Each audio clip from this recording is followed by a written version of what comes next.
Thanks again for joining us this week for our Rise Minute.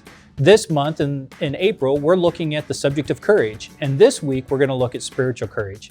Spiritual courage is defined as one's ability to follow their faith and tradition while instituting concepts of human rights and empathy and caring for others within that faith and tradition. We're going to go to Chaplain Lou, who's going to talk more about spiritual courage this week. Hi, I'm Chaplain Alex Liu, one of the chaplains on 633rd Air Base Wing Chapel team. It is my privilege to share with you today my perspective on spiritual courage. Decades ago, before me and my family moved to the United States, my family was persecuted for their beliefs by the communist government. And back in those days, we were categorized as traitors to the communist ideology.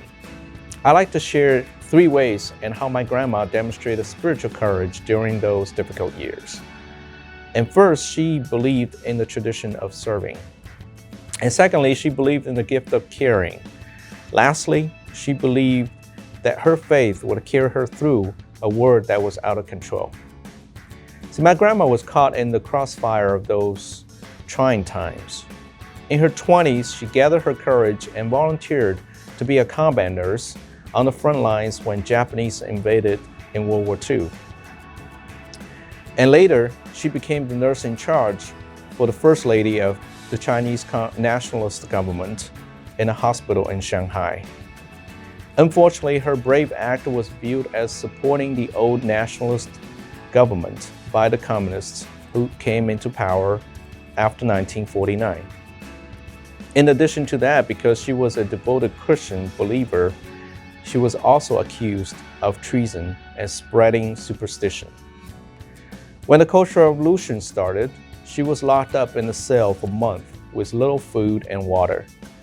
During her confinement, she was severely beaten by the Red Guards and who caused serious damage to her internal organ. She almost lost her life.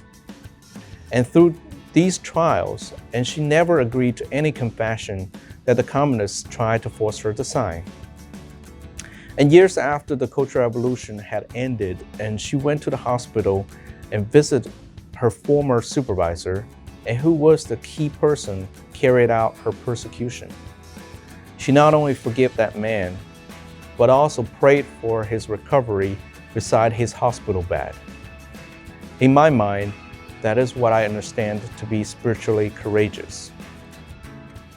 Now, spiritual courage is the courage that allows us to live out our faith according to our spiritual conviction, even if others don't. It is the courage that allows us to trust our impulses, to reach out to others, and to help others, and to challenge injustice through love. And we cannot always control the world around us.